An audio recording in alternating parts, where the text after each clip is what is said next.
Coucou tout le monde, bienvenue chez moi. Alors aujourd'hui j'ai envie de reparler du couple, parce que c'est un sujet, un thème que j'affectionne particulièrement. Et aujourd'hui je voudrais qu'on aborde comment raviver la flamme, la passion au sein de votre couple. Alors quand je parle de passion, c'est pas forcément la passion dévastatrice comme on aime tous, hein, mais en tout cas cette excitation et ces braises que parfois on met de côté. Donc je suis Céline Folly, coach de couple, et je suis ravie de vous accompagner aujourd'hui dans cette nouvelle exploration de l'amour et de cette flamme dans le couple. Alors cette flamme de l'amour, c'est une source de vitalité et de bonheur, hein. C'est ce qu'on souhaite tous dans une relation, mais parfois le quotidien reprend vite le contrôle de nos vies. Alors cette passion, cette excitation sont des éléments qui nous donnent l'impression et qui nous permettent de vibrer dans une relation. Elles permettent de maintenir cette flamme vive, de pimenter le quotidien et de créer une connexion profonde entre les partenaires. Alors on reviendra dans un autre podcast sur les différentes connexions dans une relation, notamment la connexion émotionnelle qui est chère à mon cœur. Mais effectivement, cette connexion émotionnelle va vous permettre de raviver cette flamme. Imaginez un feu de camp sans bois et sans flamme. Il ne reste que des cendres froides. De la même manière, sans excitation, sans entretien, une flamme peut s'étioler, peut s'éteindre, peut perdre de sa vitalité au fur et à mesure du temps. Toujours un peu intriguée de voir les personnes venir me rencontrer quand c'est déjà la crise ou quand on a laissé la distance s'installer entre les deux partenaires. Le couple, la relation, qu'on soit trentenaire, quarantenaire, qu'on ait 20 ans, qu'on ait 50 ans, qu'on ait des enfants, qu'on n'en ait pas, que nos enfants aient 10 ans ou qu'ils en aient 30, un couple, ça s'entretient. Un couple, c'est du travail et l'amour n'est pas simplement un mot, mais sont des actes et des mots au quotidien. Et ce qu'on constate, c'est que la passion s'estompe avec le temps et c'est normal. Il y a la routine, les obligations quotidiennes, les difficultés de la vie, les enfants qui sont souvent un sujet, l'argent, le travail, le stress. Et cela peut amener à des problèmes de communication, à des conflits. Et tout ça contribue évidemment à éteindre cette flamme au fil du temps. Et parfois, c'est même insidieux. Donc, je vous conseille vraiment de faire attention à ces petits signes. Ce n'est pas parce que votre relation ne s'étiole pas à aujourd'hui qu'elle ne mérite pas d'être entretenue. Pour anticiper justement ces périodes de bas que nous pouvons tous vivre, de fatigue, d'envie, aussi de besoin de se recentrer sur soi, il est important d'écouter ces signaux faibles. Nouvelle, c'est qu'il est tout à fait possible de raviver cette passion, et pas seulement pendant les vacances, et même si vous traversez une période difficile. Alors je vais vous partager quelques conseils et astuces, et j'ai presque envie de vous dire que ce n'est pas des choses qui sont extraordinaires. On n'a pas besoin de faire des choses extraordinaires, mais simplement parfois juste faire attention à l'autre, à son je, à son tu, et à nous, puisque finalement un couple c'est 3 entités, c'est moi, toi et nous. Parfois on est trop dans le toi, parfois on est trop dans le moi et parfois dans le nous. Il y en a toujours un parfois qui est mis de côté.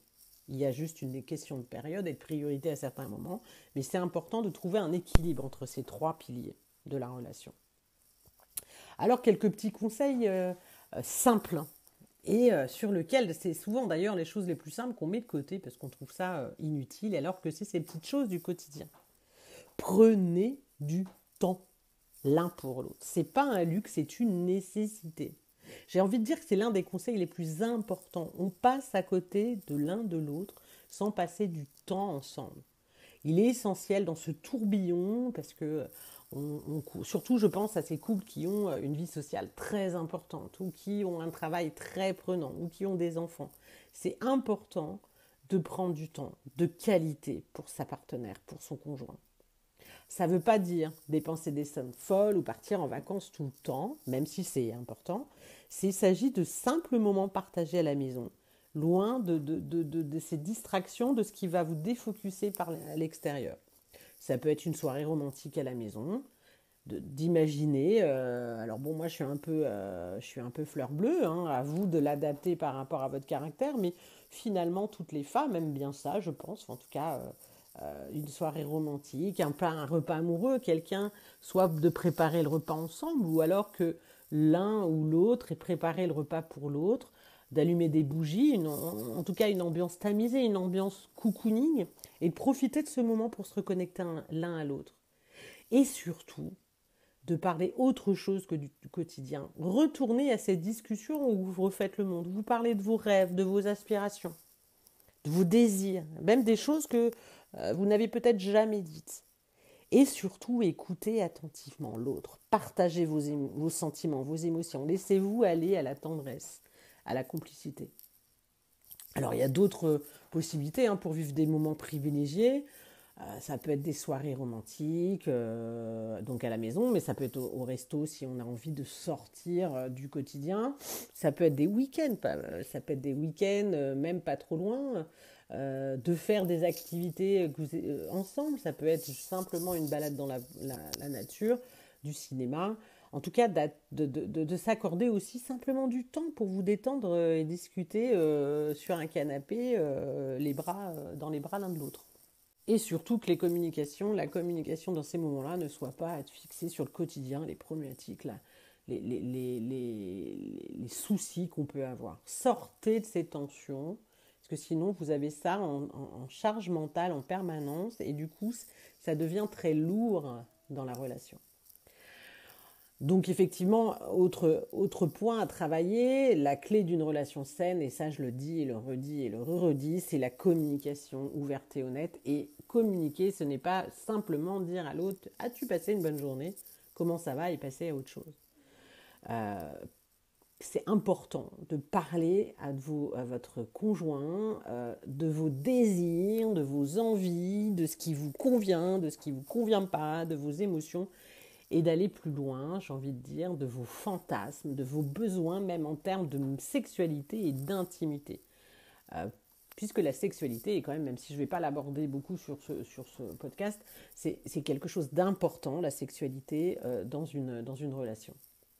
Donc, choisissez un moment propice, calme à la discussion, sans être distrait par d'autres choses autour de vous. Éteignez vos portables et exprimez vos fantasmes, vos désirs à votre partenaire en toute sincérité, et j'ai presque envie de vous dire sans tabou. Et écoutez l'autre, ses envies, ses craintes. Soyez prête à faire des compromis si vous n'êtes pas complètement OK sur tout, et à trouver des solutions qui conviennent à tous les deux. Un couple, c'est aussi de la négo. Et donc la communication, c'est pas moi qui parle et l'autre qui écoute simplement. On parle vraiment d'un dialogue. C'est pas un monologue. C'est l'occasion de créer et de multiplier ces moments, de créer un espace de confiance, d'intimité dans lequel vous pourrez explorer ensemble, en toute liberté, en toute authenticité, ce qui vous anime. Après, donc en troisième point, sans surprise, il faut savoir sortir de la routine, briser la monotonie. Alors, tous les jours, on ne va pas faire le clown, mais cette routine, ce quotidien, elle nous rassure, mais en même temps, c'est important, régulièrement, ponctuellement, de sortir et d'essayer de nouvelles choses ensemble. De planifier un voyage surprise dans une destination inconnue, d'essayer un nouveau restaurant, de nouvelles choses, de nouvelles activités, peut-être faire des activités de type cours de danse, de peinture, ou du sport ensemble, participer à un festival, à un événement culturel. Alors, l'exemple le plus concret, c'est effectivement de planifier un voyage surprise, peut-être pour l'autre, pour vous dépayser et rompre avec ce que vous connaissez déjà, de choisir une destination qui vous attire tous les deux, une escapade romantique, un séjour, ou alors un séjour aventureux. On n'est pas obligé d'être toujours dans le love to love, ça peut être quelque chose qui vous anime tous les deux, mais en tout cas où il y a du partage. De découvrir de nouveaux paysages ensemble, de recréer de nouveaux souvenirs qui vont vous permettre aussi de redécouvrir l'autre sous un nouveau jour. Alors, souvent lorsqu'on parle de raviver la passion dans le couple. On pense souvent à des gestes grandioses, à des aventures extraordinaires, mais finalement, ce que je suis en train de vous expliquer, c'est qu'il y a des choses. Alors effectivement, partir en voyage, c'est un coût et c'est quelque chose qui doit se planifier, mais il y a plein de choses qui peuvent se faire au quotidien. Et je parle notamment d'une chose, je vais vous exprimer ce que j'ai remarqué au niveau de mes accompagnements et que même moi, même le sachant, hein, parfois les cordonniers sont les plus mal chaussés, hein, j'ai envie de vous dire, c'est que prendre soin de soi est tout aussi important, si ce n'est plus, pour entretenir la flamme au sein de votre relation. Qu'est-ce que je vois de femmes, d'hommes qui ne font plus attention à soi et à l'autre? Prendre soin de soi, ça ne signifie pas être égoïste ou se désintéresser de son partenaire, et je ne parle pas simplement physiquement, mais je parle bien de physiquement et mentalement, c'est lorsque vous vous sentez bien dans votre peau, physiquement, mentalement, vous êtes plus en mesure d'offrir le meilleur de vous-même à votre relation. Alors comment prendre soin de soi? Déjà, eh bien oui, et c'est bon pour les célibataires aussi, hein, j'ai envie de vous dire, d'adopter une alimentation saine et équilibrée. Ça donne de l'énergie, ça améliore l'humeur, ça renforce le système immunitaire, c'est quand même pas négligeable. Et forcément, vous allez vous sentir mieux, plus en forme et donc plus attirant pour l'autre. De faire l'exercice régulièrement, je me le dis tous les jours, c'est essentiel pour votre santé physique et mentale. Elle vous permet de réduire le stress, de vous défouler, mais aussi de vous sentir plus positif. Dormir, alors je ne vous dis pas d'aller vous coucher à 20h, hein, mais d'avoir une qualité de sommeil qui va vous permettre d'être plus patient, d'être plus concentré, plus enclin à la tendresse, à l'intimité, parce qu'effectivement, j'entends beaucoup de gens me dire, en fait, ça se passe pas très bien en ce moment, mais il m'envoie bouler, mais c'est la fatigue. Oui, mais sauf qu'au bout de quelques années, la fatigue, ça a beau être une excuse, le fait est que ça peut, au fil du temps, abîmer une relation. Accordez-vous du temps pour vous détendre, vous, personnellement. Prendre du temps pour vous détendre, vous relaxer est essentiel. Lisez un livre, prenez un bain chaud, faites une promenade dans la nature, pratiquez une activité relaxante. Du temps pour vous, sans les enfants, sans votre partenaire. Ça peut être aussi ponctuellement des soirées filles pour avoir aussi le plaisir de revoir l'autre et de ne pas se sentir prisonnier ou prisonnière. Prenez soin de votre apparence.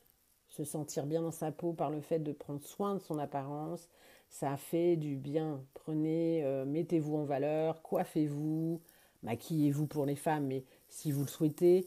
Mais c'est prendre soin de soi, c'est se respecter et c'est aussi, vous le faites pour vous et vous le faites aussi pour faire plaisir à l'autre. Alors pas uniquement, parce que je sens que toutes les féministes vont me tomber dessus, c'est pas mon propos, encore que je trouve toujours une femme qui prend soin d'elle, toujours très agréable, mais aussi l'homme.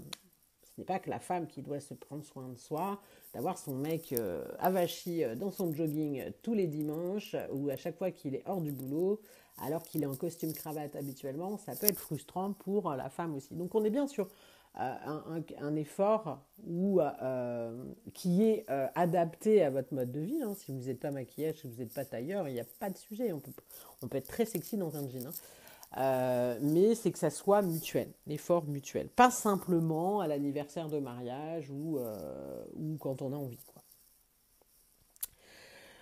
Cultivez vos passions, vos intérêts, prenez du temps vous personnellement à vivre vos passions, alors pas de manière égoïste, hein, de manière maîtrisée et en accord avec l'autre, mais ça va vous permettre de revenir dans votre relation avec une énergie nouvelle et positive.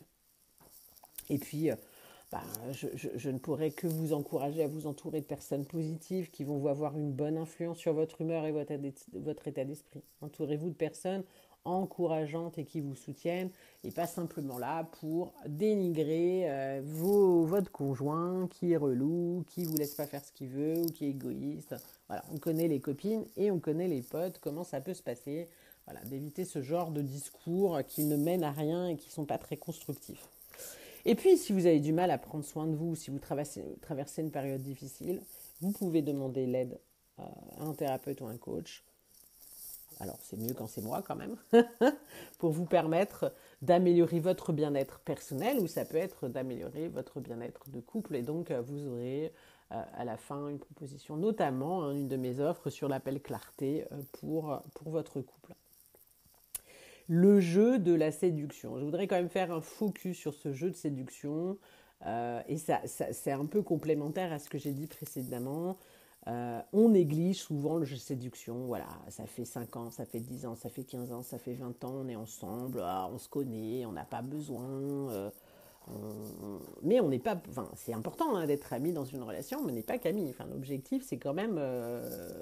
Moi, personnellement, je ne vis pas au quotidien avec mes amis. Avec son conjoint, on y vit au quotidien. C'est important de créer une atmosphère de désir, de mystère.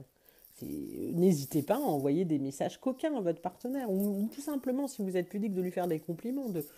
Je vous conseille de lire Les 5 langages de l'amour ça y est, j'ai un trou de Chapman, Gary Chapman de mémoire, et de lui donner envie d'aller vers vous, avec des petites attentions, de pimenter votre quotidien. Ça peut être un regard langoureux. Voilà, faites votre coquin et votre coquine ponctuellement. Renforcez la complicité, la connexion entre vous. Amusez-vous ensemble, sentez-vous désiré, aimé, ça renforce votre lien. Voilà, cette énergie qui nous entoure. Et puis, j'avais dit que je ne parlerais pas beaucoup de la sexualité, mais ça reste important dans le couple. C'est un peu de fantaisie, de nouveauté dans votre vie sexuelle. Ça peut raviver la passion, redécouvrir le plaisir d'être ensemble, puisque effectivement, la sexualité peut être à un moment donné vue comme quelque chose une habitude, et on le fait de moins en moins, etc. Et il faut laisser les parler, le corps ensemble, et le fait de faire les choses différemment, de changer ces habitudes permet de redonner envie et de se voir autrement. Donc voilà, en fait, vous pouvez, moi je vais vous donner quelques idées pour intégrer le jeu de la séduction dans votre couple. Faites des efforts pour séduire votre partenaire comme si vous étiez encore au début de votre relation. Alors voilà, ça va être de s'habiller un peu comme au début, de faire des efforts, de se maquiller, voilà. Vous pouvez aussi recréer la première fois, le premier baiser. Enfin voilà, ça dépend de votre romantisme et du niveau de votre relation, à quel moment vous êtes et votre besoin du moment. Vous pouvez aussi, de temps en temps, comme je vous disais, envoyer des messages un petit peu coquins tout au long de la journée. Ça va lui montrer que vous pensez à lui et que vous avez surtout envie de lui, parce que de lui ou d'elle. Mais c'est vrai qu'un homme a besoin de sentir. Alors, la femme a souvent envie de plaire, et bon, sur l'homme, il y a quand même une notion sexuelle qui est souvent un peu plus poussée. Alors encore une fois, on ne va pas aller dans les idées reçues, et c'est pas le propos de ce podcast. Planifiez des soirées romantiques, comme je vous le disais, prenez le temps de vous consacrer l'un à l'autre, de vous amuser, riez ensemble. Le rire est un ciment. Toujours introduire des nouveautés dans votre vie sexuelle, et n'oubliez pas de vous toucher, même si votre langage n'est pas fort, même si vous n'êtes pas tactile. Les câlins, les baisers, les caresses sont quand même essentiels pour maintenir l'intimité dans votre couple. Et donc, il faut arrêter cette idée reçue que le jeu, la séduction sont réservés qu'aux couples qui débutent leur relation. Voilà, l'amour ne dure que 3 ans. Non, il est important de maintenir sa flamme, quel que soit, peu importe depuis combien de temps vous êtes ensemble. Donc, n'hésitez pas, je vous encourage à jouer, à séduire votre partenaire comme si c'était la première fois. Et vous pourriez être surprise de savoir à quel point ça peut pimenter votre vie amoureuse. Voilà, j'espère que ces petits conseils vous ont inspiré et que vous allez pouvoir mettre ça en place avec votre couple et vivre une vie amoureuse épanouie, même si voilà, ça peut arriver qu'il y ait des hauts et des bas. Donc je vous souhaite une excellente journée, soirée, matinée, week-end, et je vous dis à très bientôt pour de nouvelles aventures.